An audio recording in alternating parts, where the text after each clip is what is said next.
صاحب اقبال صاحب ہیں سیالکوٹ سے، وہ کہتے ہیں جی کہ پیرس کی کمپنی IPSOS نے پاکستان میں سروے کیا جس کے مطابق 55% پاکستانی عمران خان کی حکومت سے ناخوش ہیں وغیرہ۔ تو بھائی یہ it's part of the game, fluctuate کرتا رہتا ہے یہ۔ حکومت میں ہونے کے باوجود اگر صرف 55%، تو یہ تو کوئی ایسی بات نہیں ہے۔ کل صورتحال اگر واپس ٹریک پہ چلی گئی، جو کہ میں امید کر رہا ہوں چلی جائے گی، تو 55 جو ہے وہ 50 پہ آ جائے گا، پھر یا شاید 55 PTI ہو جائے۔ تو یہ اٹ از ٹو ارلی، کوئی پریشانی کی ضرورت نہیں ہے۔ اور دوسری بات یہ ہے، جو پولیٹیکل پارٹی یا جو فرد، جو قوم، جو قبیلہ جو کاشت کرے گا وہی اس کو کاٹنا پڑے گا۔ میں تو ٹھیکیدار نہیں ہوں کسی کا۔ ان دونوں کی موجودگی میں نے کیمپین چلائی زندگی میں بہت طویل، کئی سال، تھرڈ فورس، کہ اس ملک کو تھرڈ فورس کی ضرورت ہے۔ مجید نظامی صاحب نے لکھا کہ حسن نثار ایک مثالیت پسند آدمی ہے، آئیڈلسٹ ہے، تھرڈ فورس ہو ہی نہیں سکتی۔ اللہ انہیں غریق رحمت کرے، ان کی زندگی میں تھرڈ فورس آ گئی۔ تو کوشش کرتا ہے آدمی، ہم کوئی اللہ معاف کرے کو عالیہ تھوڑی ہیں، کوئی جوتشی بھی نہیں، نجومی بھی نہیں۔ ایک اسٹرگل ہوتی ہے، لیٹ سی، ابھی میچ جاری ہے۔ یہ جو کانسیپٹ ہے نا، ایک کمپنی نہیں چلے گی، دیکھتے ہیں چلے گی یا نہیں چلے گی، اس کا فیصلہ ذرا تھوڑا انتظار کر لیں۔ اس میں ایک اور بات ہے کہ جی شکیل صاحب سے بات کریں گے تو بھئی ان کا حق ہے۔ ان کے نزدیک اگر ایک پورا گینگ بیٹھ کے وہ ان کی سرجری کر رہا ہے، پوسٹ مارٹم کر رہا ہے، تو وہ ایک بڑی پولیٹیکل پارٹی ہے، اٹ از اے رائٹ کہ پاکستان کا سب سے بڑا چینل ہے، اس کے وہ جو سربراہ ہیں ان سے وہ بات کیوں نہ کریں اپنا پوائنٹ آف ویو کہ جی آپ ساری کی ساری ٹیم اس طرح کی بات تو نارمل بات ہے۔ تو آپ نے آخر پہ یہ لکھا ہے کہ میڈیا مالکان کی مرضی سے، دیکھیں بات سنیں، میرا ایک پورا کیریئر ہے، میری بنتی نہیں کسی سے۔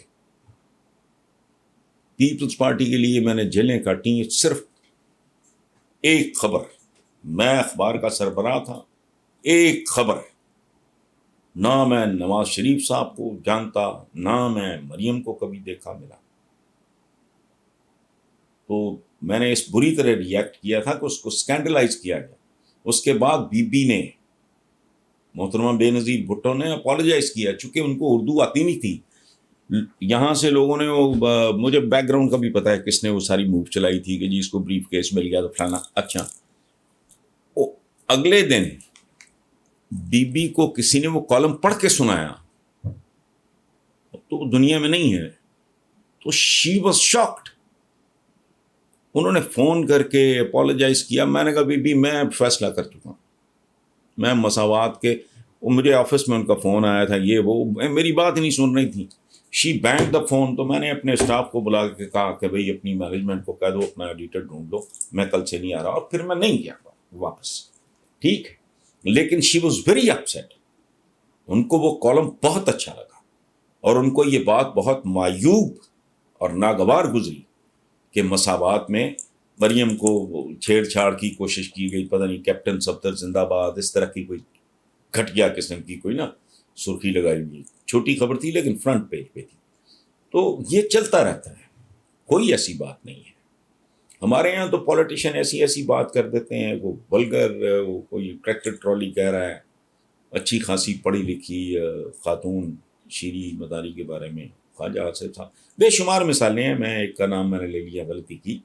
تو ایسی قطعاً کوئی بات نہیں۔ اور ایک بات یاد رکھیں بھائی، اس ملک میں پہلے 2 تھیں اور اب 3 ہیں، جب تک 2 رہیں برسا برس میں دونوں کے بارے میں یکساں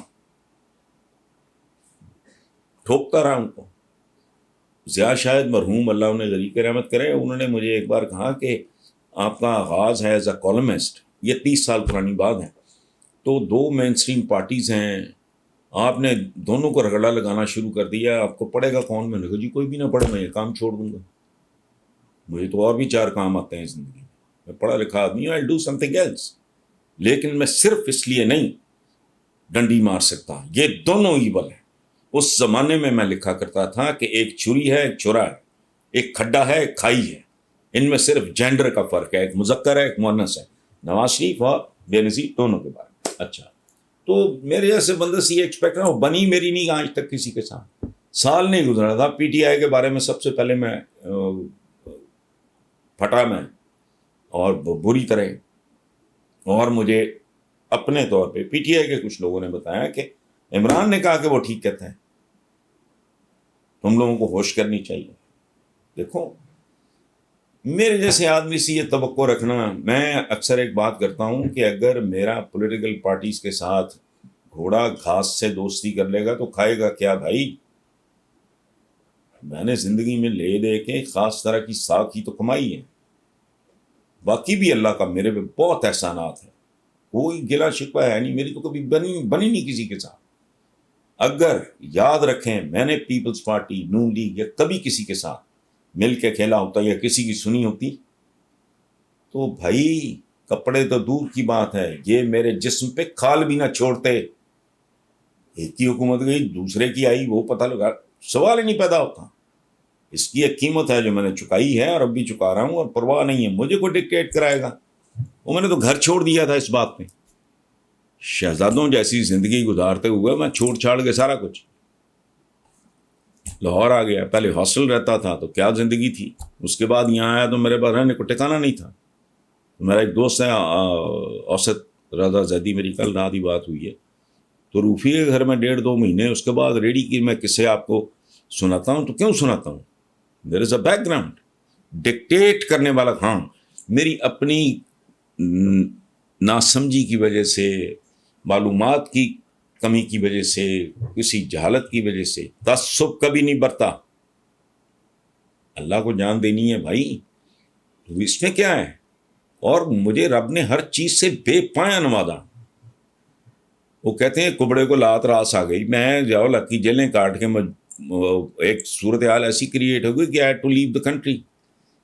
ملک چھوڑنے کے نتیجے میں کیا ہوا، 30 سال کی عمر میں نے پہلا گھر بنایا۔ تو یہ کوئی ایشو نہیں ہے، مجھے نہیں کوئی ڈکٹیٹ کرا سکتا، یہ آپ یقین رکھیں۔ مجھے ڈکٹیٹ کرا سکتے ہیں تو صرف آپ، یہ ملک اور یہاں کے رہنے والے، میری ان کے ساتھ کمٹمنٹ ہے، باقی کسی کے ساتھ میرا کوئی لینا دینا نہ کبھی تھا، نہ ہے اور نہ ہوگا۔ جھک مار رہی ہیں، ایسی عمر میں مار رہی ہیں۔ یہ کمپرومائز کرنے کا ایک وقت ہوتا ہے، ناٹ ایٹ مائی اسٹیج۔ جب کچھ نہیں تھا تب نہیں کیا، اب کسی چیز کی کمی نہیں، اب کروں گا میں، اس لیے پلیز